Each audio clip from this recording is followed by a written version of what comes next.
and Associate Professor, Sri Venkatramana Swamy College, Bantwal. Today I am going to interact with you on the topic Ratio Analysis Part 2.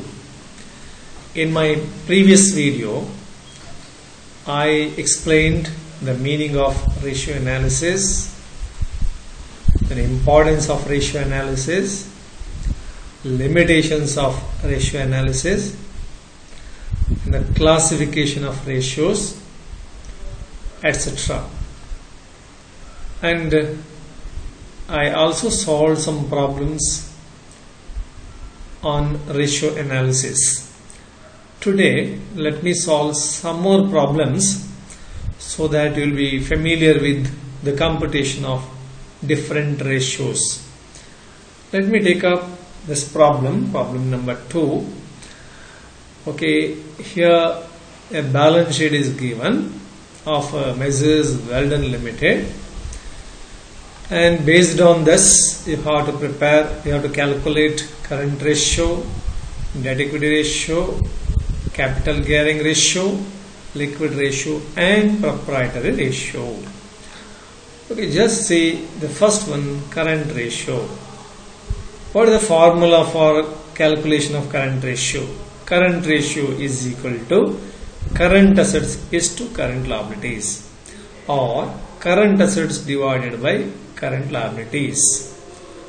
Okay, current assets consist of what? If you look at the asset side of balance sheet, say you find here debtors 2 lakh, stock 1,50,000, cash 40,000.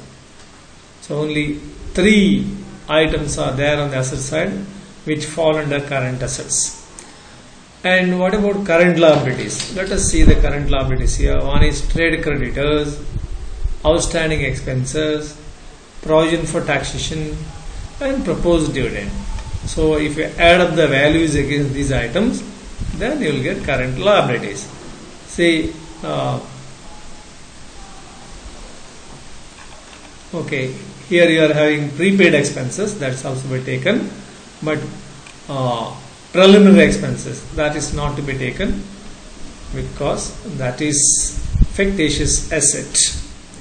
Okay, if you add up all these values of different current assets, you will get 4 lakh. And current liabilities, as already mentioned, trade creditors, outstanding expenses, provision for taxation and proposed dividend. When you add up all these things, you will get 1,25,000. Now calculate the current ratio. Current ratio is equal to current assets, that is 4 lakh, divided by current liabilities 1,25,000. So the answer you get is 3.2:1. In other words, current assets are 3.2 times the current liabilities. Normally standard ratio is 2:1. If you compare this with standard ratio, current ratio is good here. And you can also express that in terms of percentage. Current ratio percentage to current liabilities is 320%. Now look at debt equity ratio. Debt equity ratio is calculated with the help of the following formula, that is long-term debts divided by shareholders funds. Now what are long-term debts in this problem? Just if you look at the liability side, you find only one item here, debentures, 12% debentures, and that is the long-term liability. And then shareholders funds. Shareholders funds means equity share capital, preference share capital, then reserves and surplus, that includes general reserve here, then profit and loss account, minus you find here preliminary expenses. So that way you will get equity shareholders funds or equity, shareholders equity. Okay, long-term debts, already I made a mention, you find only one item here, 12% debentures, so 2 lakh. Then shareholders funds, equity share capital, preference share capital, general reserve and profit and loss account. Therefrom you have to deduct preliminary expenses, you will get shareholders funds. So debt equity ratio is equal to 2 lakh divided by 2 lakh, I mean debentures. So 2 lakh is the value of debentures, long term funds, and shareholders funds, that is 7,65,000. So the answer you get is 0 to 6 is to 1. In other words, debt is just 26% of shareholders funds. So out of the total funds, major share is contributed by the shareholders.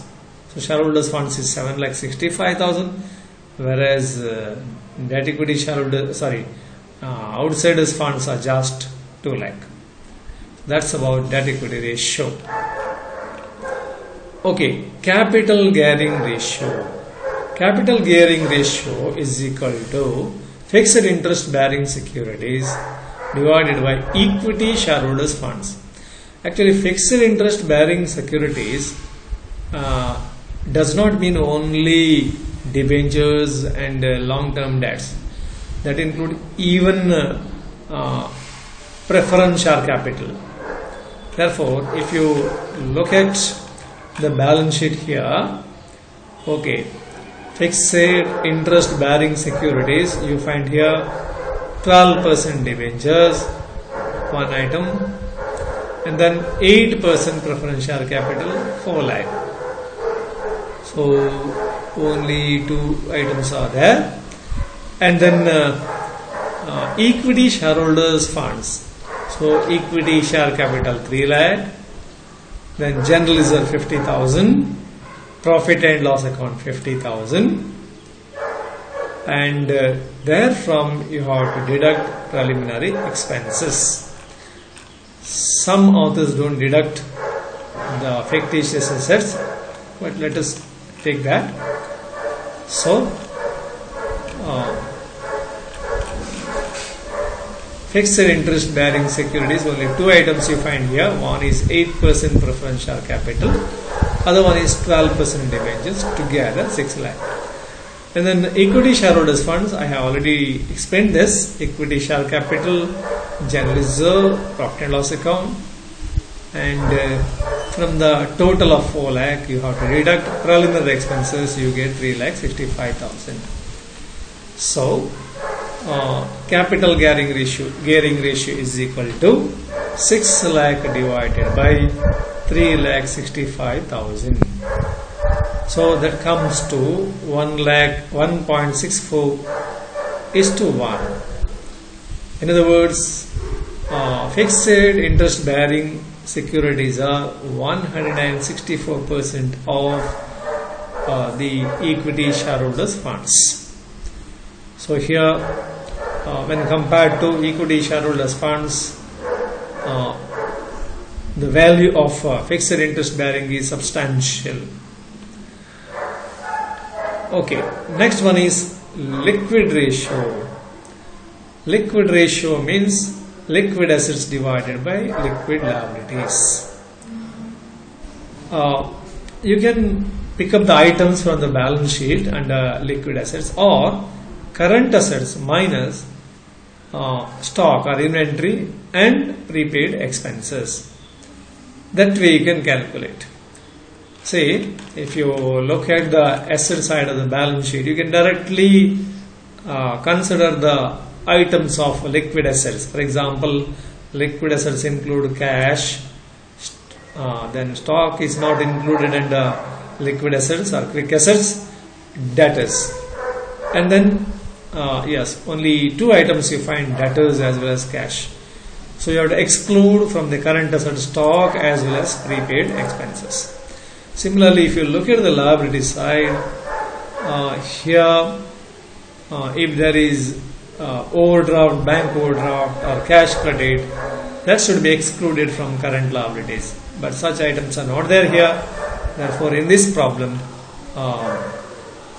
liquid liabilities are as good as current liabilities. So current liabilities are equal to liquid liabilities.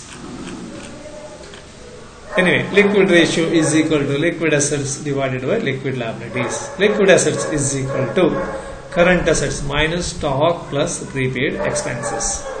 So 4 lakh minus the total of these two, that comes to 2 lakh 40,000. Alright, what are liquid liabilities? Current liabilities minus bank overdraft and cash credit. So here you do not find neither bank overdraft nor cash credit. So current liabilities are equal to liquid liabilities. Therefore, it is 1,25,000 only. So if you calculate the ratio, it is 1.92:1. That means liquid assets are 1.92 times of liquid assets. Therefore, even if there is little fall in the value of liquid assets, still you will be able to pay off liquid liabilities without any strain.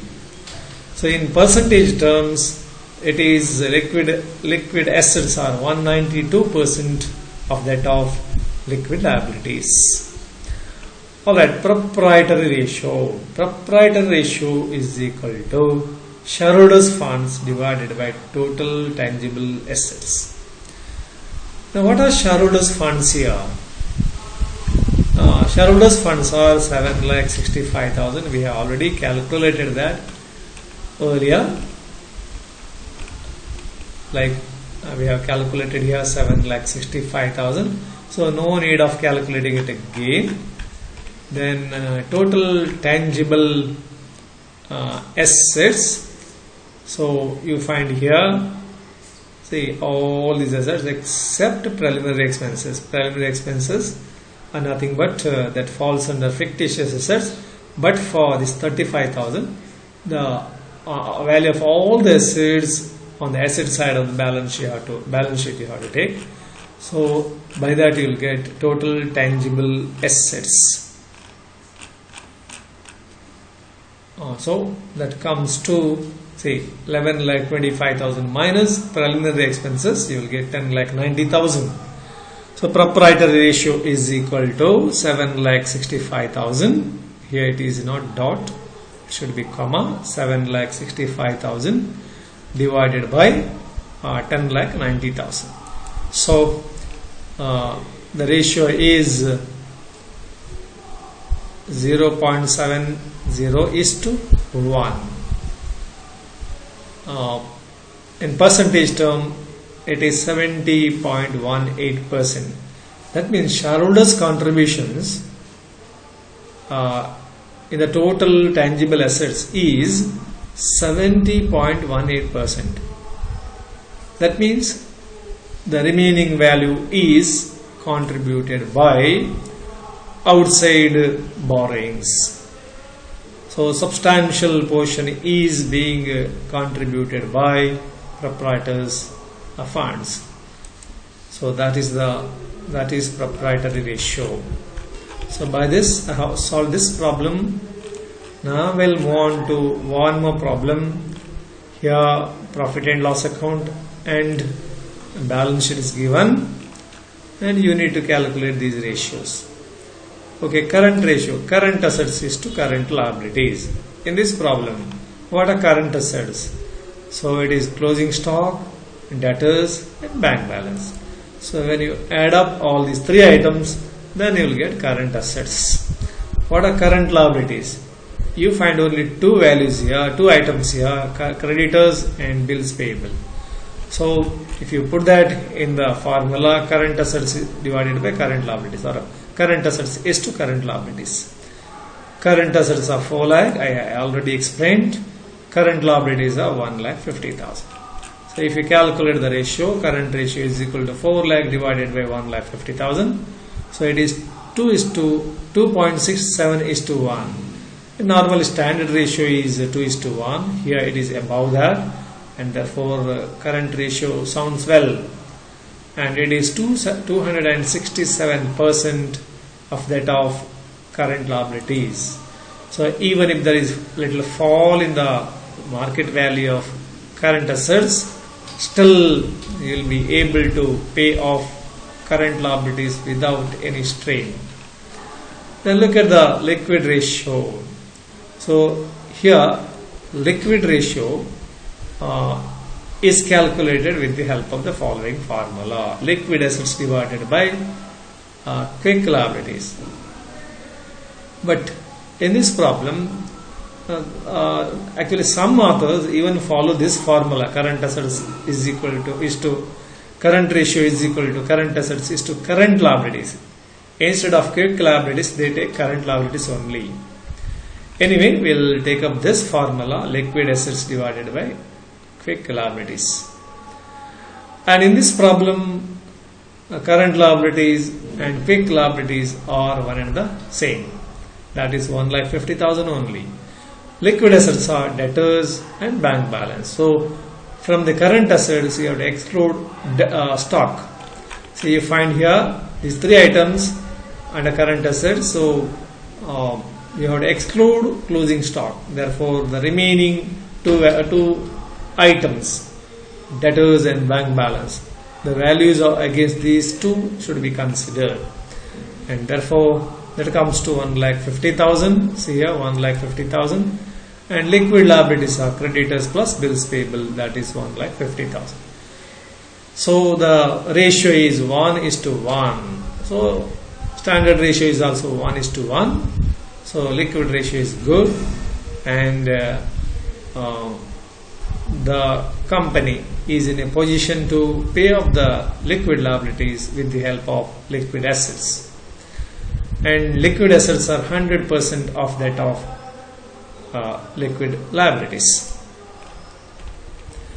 Okay, next ratio is stock turnover ratio. What is stock turnover ratio? Stock turnover ratio is equal to cost of goods sold divided by average inventory. Now, what do you mean by cost of goods sold? Cost of goods sold is equal to opening stock, add purchases, add direct expenses, minus closing stock. I repeat, opening stock, add purchases, add all direct expenses, minus closing stock, you will get cost of goods sold. Average inventory means opening stock plus closing stock divided by 2. Okay, here if you look at the problem, yes, let us consider the calculation of cost of goods sold. Opening stock is 1,50,000, purchase is 5 lakh, that should be added. Direct expenses 2 lakh should be added. Even manufacturing expenses are related to purchase. They are also considered to be direct expenses. So 1 lakh. So 5 lakh, 2 lakh and 1 lakh are to be added. Therefore, we have to deduct the closing stock, that is 2,50,000. Then you will get cost of goods sold. Okay. Or else there is another way, that is you have to take total sales. From total sales, if you deduct gross profit, then also you will be able to get cost of goods sold.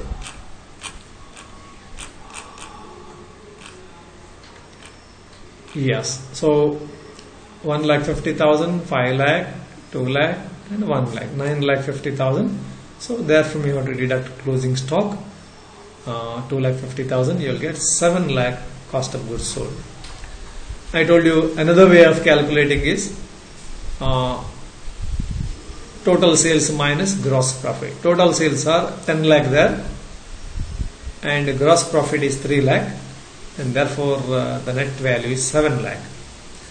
Then average inventory, opening stock is 1,50,000, closing stock is 2,50,000, totally 4 lakh. 4 lakh divided by 2, that is average. So you will get 2 lakh. So cost of goods sold 7 lakh divided by average inventory, the answer you get is 3.5:1. So cost of goods sold is 350% of that of the average inventory. Alright, now we'll move on to debt equity ratio. Debt equity ratio is calculated using this formula: long term debts divided by shareholders funds. Here again, under long-term debts, you find only one item, 5% debentures, and 5% debentures are for rupees 2 lakh. And then shareholders funds, so equity share capital, preference share capital, general reserve, so you have to add up. And if there is any fictitious asset, item of fictitious asset, you have to deduct. So no such item is there, therefore equity share capital, preference share capital, and general reserve. If there is profit and loss account, credit balance, that also should be taken. Here it is not there. Therefore, shareholders' funds are 3 lakh.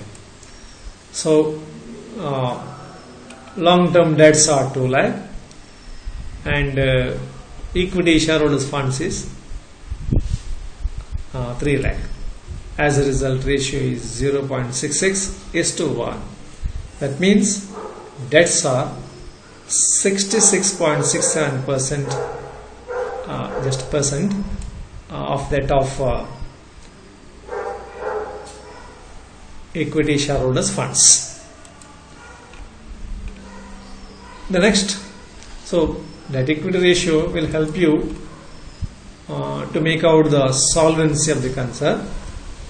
So here equity shareholder funds are substantially more than the debt. Then operating ratio. Operating ratio is equal to cost of goods sold plus operating expenses divided by net sales. What are cost of goods sold? Already you have learned opening stock, add purchases, add all direct expenses minus closing stock. Operating expenses means what?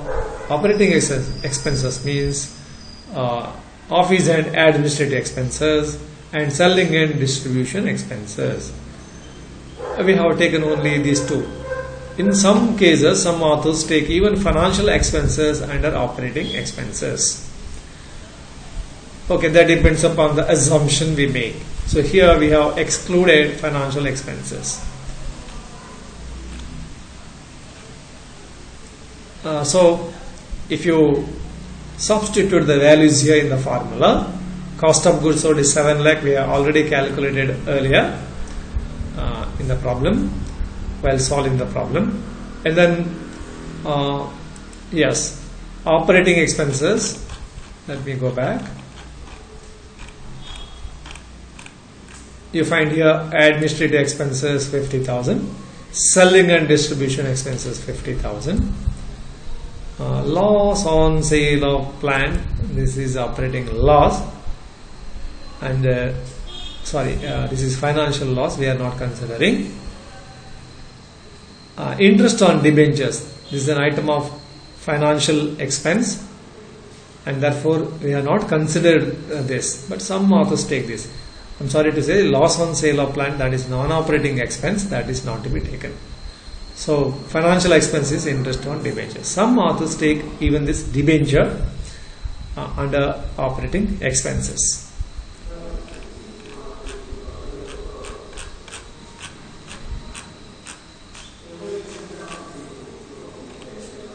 Yes, so 50,000 and 50,000, 1 lakh is added to 7 lakh. So together that becomes 8 lakh. Net sales already have computed elsewhere, 4 lakh plus 6 lakh, that is 10 lakh. So operating ratio is say 80% here.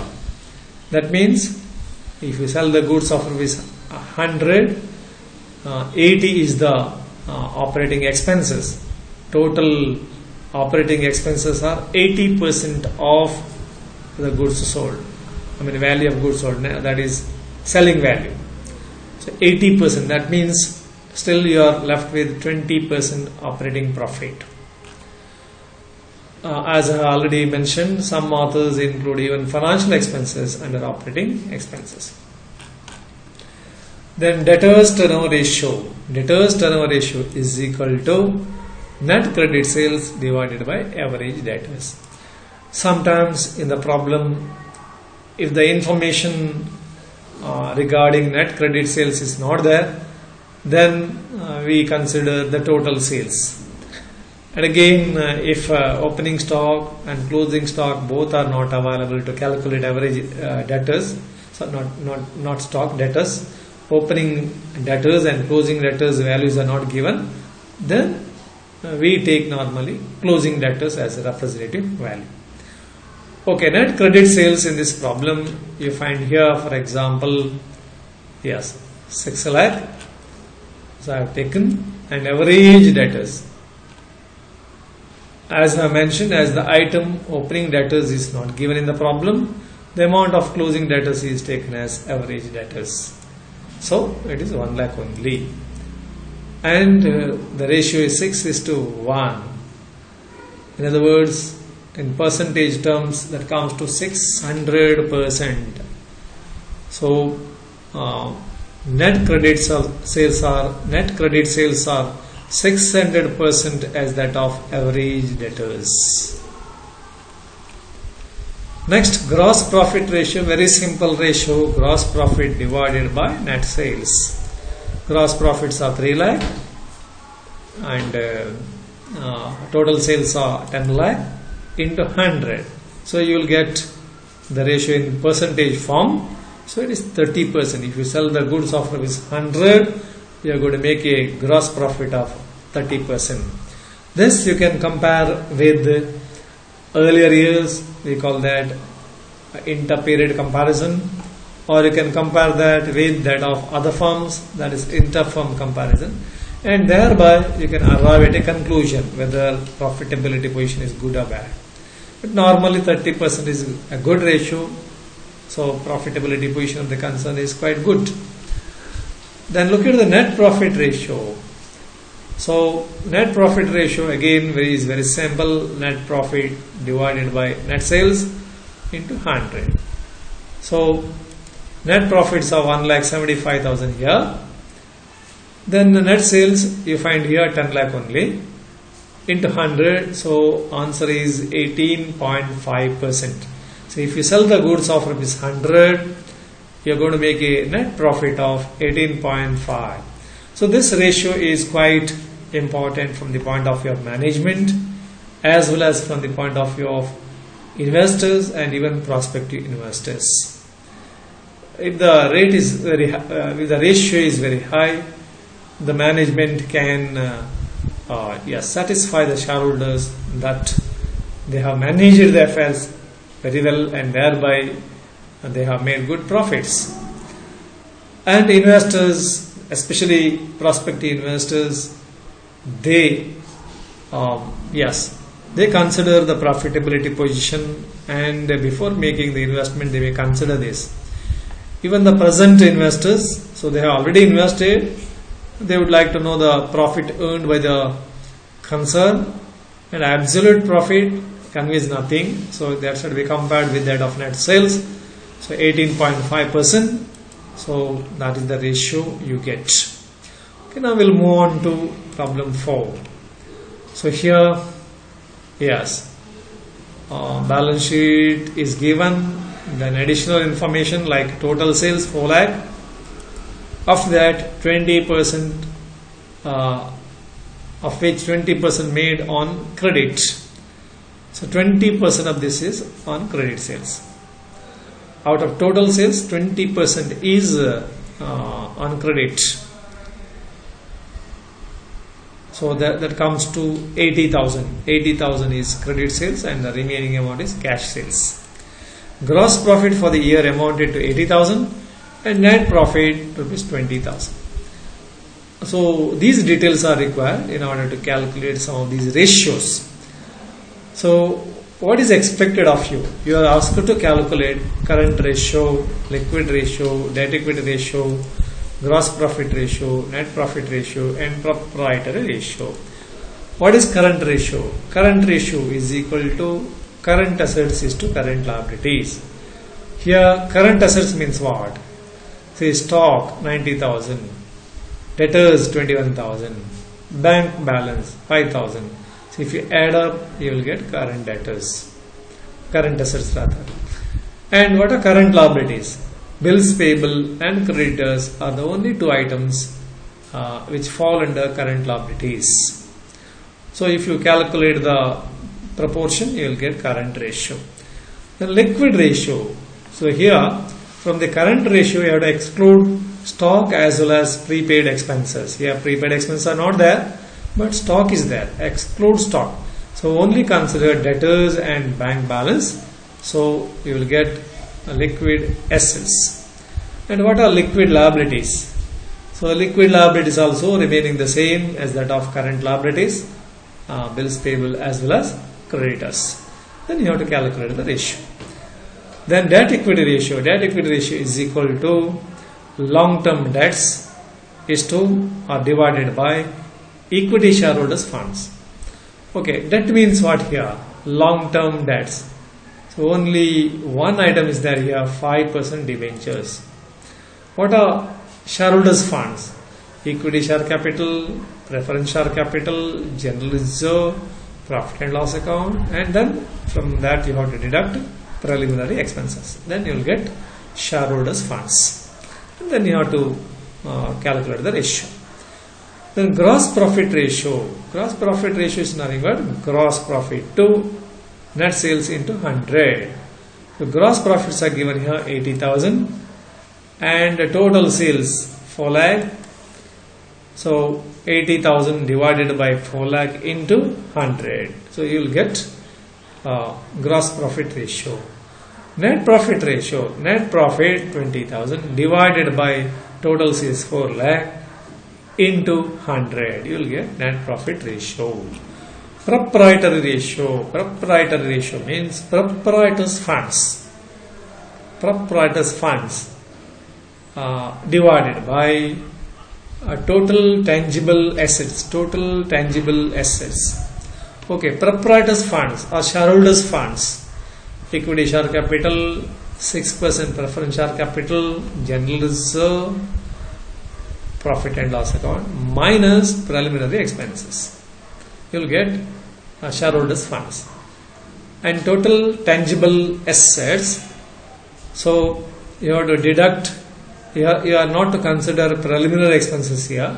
Even goodwill you are not supposed to take because that is intangible assets. So you have to consider only tangible total assets. So other than these two items, values of all the assets should be taken. Thereby you will get total tangible assets. So that's about proprietary ratio calculation. See the calculation of different ratios. So current ratio is equal to current asset divided by current liabilities, or current assets is to current liabilities. So current assets are 1,16,000 and then current liabilities are the total of these two values, that comes to 40,000. So 1,16,000 divided by 40,000, so 2.9%, sorry 2.9 is to 1. That means 290%. So this is quite a good ratio, because even if there is slight decrease in the value of current assets, still you will be able to pay off the current liabilities without any difficulty. Then liquid ratio, rather, a quick ratio or acid test ratio. So here liquid assets divided by liquid liabilities.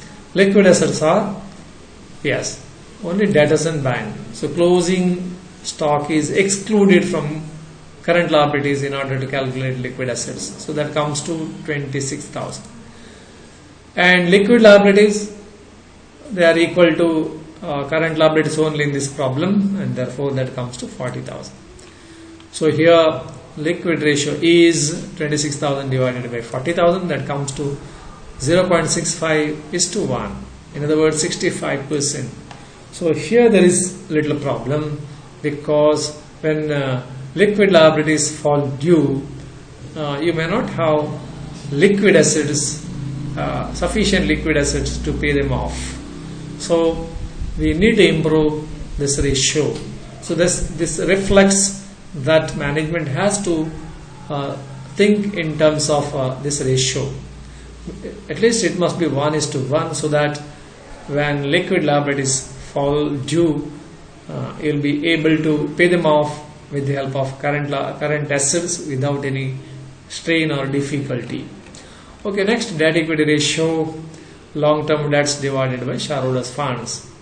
Long-term debts are 1 lakh. There is only one item is there under that, 5% debentures. Then equity shareholders funds, already we understood. all these are added. They are from preliminary expense. This is nothing but fictitious asset that is deducted. So if you substitute the values in the formula, 1 lakh is the value of long-term debt, and then shareholders funds 4,31,000. So you will get ratio of 0.23:1. In other words, debts are just 23.04% as that of equity shareholders funds. Then gross profit ratio. Gross profit ratio is equal to gross profit divided by net sales into 100. Already I explained this. The net profit ratio, net profit divided by net sales into 100. So if you substitute the values and multiply that with 100, you will get 5%. Yes. So here again, you have to come to a conclusion whether it is good or bad. For example, if you look at the gross profit ratio, it sounds well. It's 20%. That means if you sell the goods of rupees 100, you are going to make a profit of gross profit of 20 rupees. But here that has come down substantially, 5%. So you have to compare that with the earlier years, or you have to compare with the other firms in the same industry, or with the standard ratio, and thereby you have to infer certain conclusions. Okay, now next, proprietary ratio. Proprietary ratio is equal to shareholders funds divided by total tangible assets. Shareholders funds we have already calculated here, 4,31,000. Then total tangible assets, I told you total assets minus these two values or two items, preliminary expenses as well as goodwill. So if we exclude these two values or two items from the total assets, you will get 5,51,000. So that is the value of shareholders funds. So now apply the values in the formula. So 4,31,000 divided by 5,51,000. So you will get this ratio 0.78:1 or 78.22%. Let's move on to one more problem here. Okay, balance sheet of Sharadhi Limited is given, and you need to calculate these four ratios. Current ratio, very simple. Current assets is to current liabilities, or current assets divided by current liabilities. Current assets here are, okay, you find here bills receivable, cash in hand, cash in bank, bills receivable, short-term investment. If it is long-term investment, it is not to be taken, but this is short-term investment. Then debtors and stock. If you add up all these items, you will get current assets. Then current liabilities. See here, bank overdraft, creditors, outstanding creditors, proposed dividend, and even provision for taxation. So if you add up all these items, you will get current liabilities. So you will be able to calculate current ratio. Just see here. See, these are current assets: cash in hand, cash at bank, bills receivable, debtors, stock, and then short-term investment. Put together 1,72,000. Current liabilities are bank overdraft, creditors, outstanding creditors, proposed dividend, and provision for taxation. So if you apply the values here, then you will get the ratio 1.26:1. That means 125%, 125.55%. So normally standard ratio is 2:1. Here it is much lesser than that. When you look at this one simple one ratio, current ratio is not that good, because if there is significant decrease in the value of current assets, you will not be able to pay up the current liabilities without difficulty. So that's one thing. Now look at the quick assets, a quick ratio rather, or liquid ratio or acid test ratio. So quick ratio is equal to liquid assets divided by liquid liabilities. Here while computing liquid assets from the current assets, you have to exclude stock from the current assets. You have to exclude stock as well as prepaid expenses. You don't find that item, but stock you find here. So exclude this stock, then you will get current assets. See, that's what we have done here. So if you exclude the value of stock from the current assets, you will get 1,32,000. Regarding quick liabilities, from the current liabilities, you have to exclude two items. One is bank overdraft as well as cash credit. You don't find cash credit here. Only bank overdraft should be excluded from 1,37,000, and therefore you will get 97,000. So put the values in this formula. Quick ratio is equal to quick assets divided by quick liabilities, or it can be expressed in terms of proportion, that is 1.36:1. So quick assets are 1.36 times that of quick liabilities. In other words, quick assets are 136.08% as that of quick liabilities. So normally standard ratio is 1:1. So when you compare that standard ratio, okay, the quick ratio is quite good. Quick assets are more than the quick liabilities. So when the quick liabilities are payable, then you can make use of quick assets, and thereby you can settle them, and there will not be any strain or difficulty. Debt equity ratio, debt, that means long term debts. Then equity means shareholders funds. Okay, look at the balance sheet here. Debt, here you find 7% debentures falling under long term debt, and 8% public debt, this also falls under that. Then shareholders funds, equity share capital 1 lakh, 6% preference share capital 1 lakh, then reserves 1,50,000, profit and loss account 20,000. Therefrom you have to deduct preliminary expenses, that is an item of fictitious assets, then you will get shareholders funds. So thereby you will calculate debt equity ratio. Proprietary ratio means proprietors funds or shareholders funds divided by total tangible assets. So tangible assets, while calculating tangible assets, you have to exclude fictitious asset. Here preliminary expense should be excluded, and intangible assets are not there on the asset side here. So from 5,67,000, if you deduct 45,000, you will get total tangible assets. Okay, if you substitute these values in the formula, then you will get proprietary ratio. I already explained current ratio as well as quick ratio.